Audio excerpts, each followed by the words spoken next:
Assalamualaikum warahmatullahi wabarakatuh. Sabahul khair ya tulab.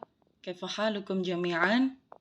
Hayya nadrusul lughatal arabiyyah. Ayo kita belajar bahasa Arab. Hayya bina nabtadi'u darsana bi qiraatil basmalah. Mari kita awali pelajaran kita dengan membaca basmalah. Bismillahirrahmanirrahim.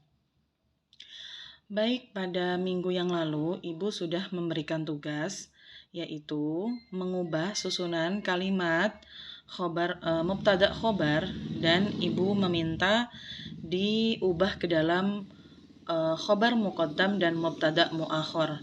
Namun sepertinya banyak yang belum paham, maka Ibu akan menjelaskan menjelaskan sekali lagi apa itu mubtada dan khobar. Nah, bisa kita lihat di dalam LKS kalian halaman 11, pola kalimat yang Ibu barusan sebutkan, ya, yang terdiri dari mubtada dan khobar, itu disebut jumlah ismiyah. Begitu. Contohnya ada di LKS halaman 10, ya. Ada di LKS halaman 10. Mari kita lihat. Kita perhatikan al-baitu jamilatun. Al-baitu dia menjadi mubtada. Jamilatun dia menjadi khobar. Nah, mubtada ini biasanya ada di awal kalimat dan khobar biasanya ada di setelah mubtada. Ya, di awal kalimat itu mubtada, kemudian setelahnya ada khobar. Nah, contoh al-baitu jamilatun. Kita terjemahkan, rumah itu indah. Contoh yang kedua, al-ghurfatu wasi'atun. Al-ghurfatu dia menjadi mubtada, ya. Kemudian wasi'atun menjadi khobar. Jadi al-ghurfatu ini bisa disebut juga kata yang diterangkan, isim yang diterangkan, sedangkan wasi'atun khobar itu kata yang menerangkan. Seperti itu. Kemudian ini kita lihat contoh berikutnya, ya. Al-ghurfatu fil baiti. Al-ghurfatu fil baiti. Al-ghurfatu menjadi mubtada, kemudian fil baiti menjadi khobar. Apa perbedaan kalimat yang ini, yang nomor 3, dengan kalimat yang nomor 1 dan 2? Perhatikan, pada kalimat yang ketiga, khobarnya kita lihat, ada kata fi. Fi ini adalah huruf jar. Ini sudah Ibu terangkan pada pertemuan tatap muka, ya, 3 minggu atau 2 minggu yang lalu. Jadi huruf jar fi ini menyebabkan isim setelahnya, kata benda setelahnya, itu berubah akhirannya. Aslinya al-baitu, tapi kemasukan huruf fi, maka bunyinya menjadi fil baiti. Tadinya al-baitu, kemasukan huruf jar fi menjadi fil baiti. Nah, susunan huruf jar dan isim ini disebut jar majrur. Jar majrur. Nah, jika khobarnya berupa jar majrur, maka khobar ini bisa ditukar tempatnya dengan mubtada. Khobarnya bisa ditaruh di awal, namanya khobar muqaddam atau khobar yang didahulukan. Sedangkan mubtadanya nanti ditukar tempatnya dengan khobar muqaddam menjadi mubtada muakhor. Artinya mubtada yang diakhirkan. Nah, nanti bagaimana cara merubahnya? Kita lihat nanti dalam contoh berikutnya, ya. Yang keempat, ini kita terjemahkan dulu untuk ini yang al-ghurfatu fil baiti. Terjemahnya adalah kamar atau ruang di dalam rumah. Fi itu artinya di dalam atau di. Contoh yang keempat, al-mindodatu, meja, fi ghurfatil istiqbali, di ruang tamu. Ini juga khobar muqaddamnya, ini juga khobarnya berupa jar majrur, karena ada huruf jar fi. Ini juga ada. Lalu bagaimana jika khobarnya tidak ada huruf jar? Nggak bisa dibalik ya. Jadi, khobar dan mubtada itu bisa ditukar tempatnya apabila khobarnya berupa jar majrur atau ada huruf jarnya begitu.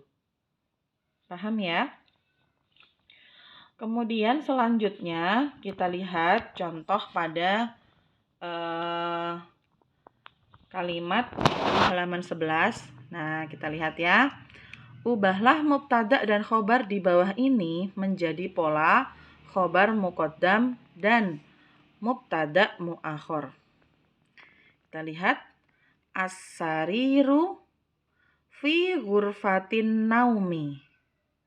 Dari sini kita harus tahu bahwa ini udah ada garisnya ya. As-sariru yang di garis ini dia adalah mubtada.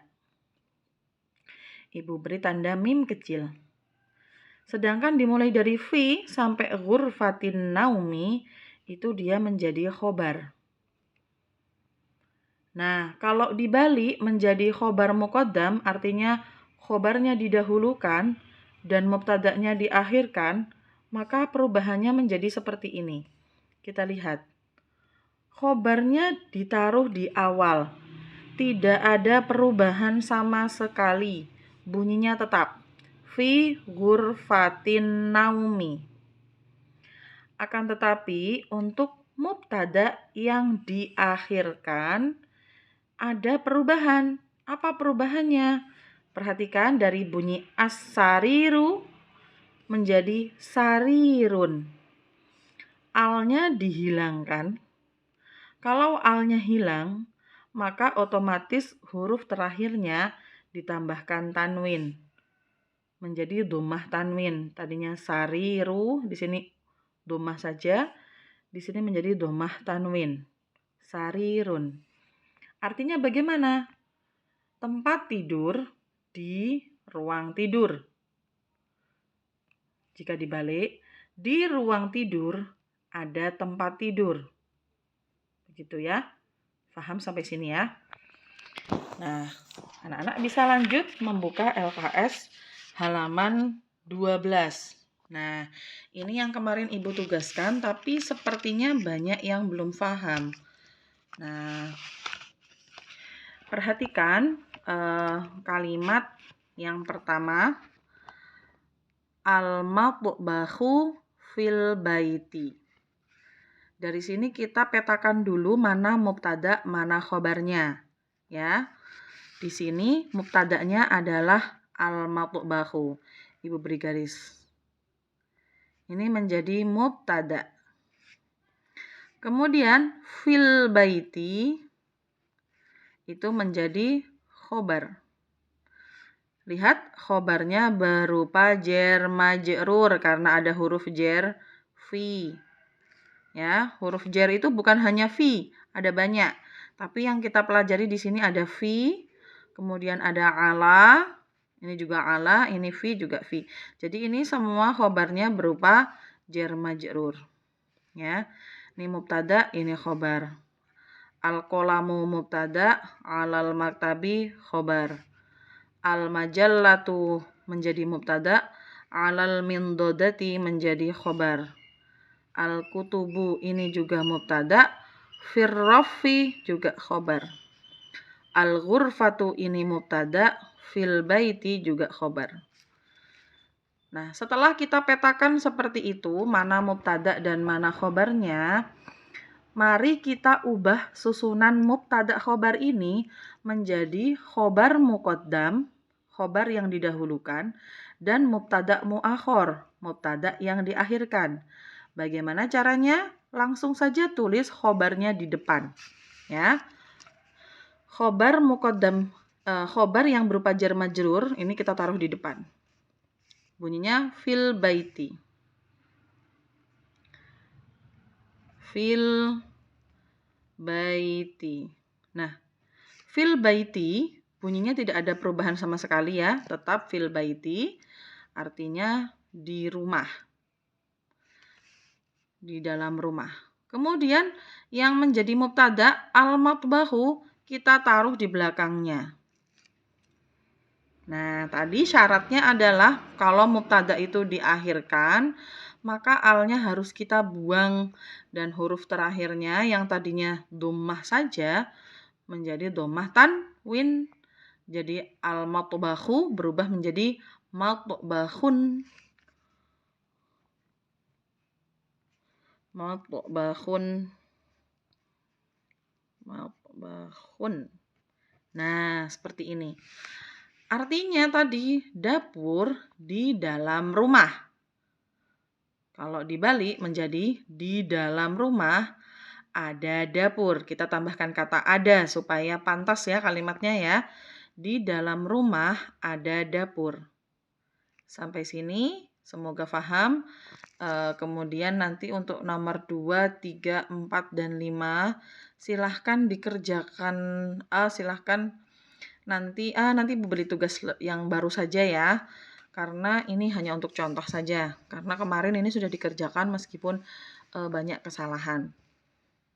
Kita lihat contoh yang kedua, al-qalamu 'alal maktabi. Nah, kita rubah menjadi khobar muqaddam, 'alal maktabinya kita tulis dulu.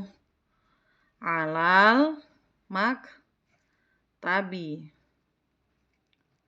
Nah, kemudian al-qalamunya karena mubtada'nya mau kita akhirkan, maka kata al-qalamu kita taruh belakang. Alnya hilangkan. Kemudian dhammahnya jadi dhammah tanwin menjadi qalamun. Pena di atas meja berubah menjadi di atas meja ada pena. Kemudian yang ketiga, al-majallatu 'alal mindodati. Majalah di atas meja. Kita ubah ke khobar muqaddam 'alal mindodati, kita tulis dulu di sini. Tidak ada perubahan, tetap bunyinya mindodati. Lalu al-majallatu kita taruh di belakang, alnya hilangkan, ini jadi tanwin menjadi majallatun. Nah, insya Allah bisa difahami ya apa yang Ibu jelaskan. Cukup 3 saja contohnya. Nanti tugas akan Ibu kirim fotonya di grup WA, grup kelas. Demikian tugas hari ini. Semoga diberikan kefahaman dan kemudahan dalam mengerjakan. Kita akhiri dengan bacaan hamdalah. Hayya bina nakhtatimu biqiraatil hamdalah. Alhamdulillahi rabbil alamin. Wassalamualaikum warahmatullahi wabarakatuh.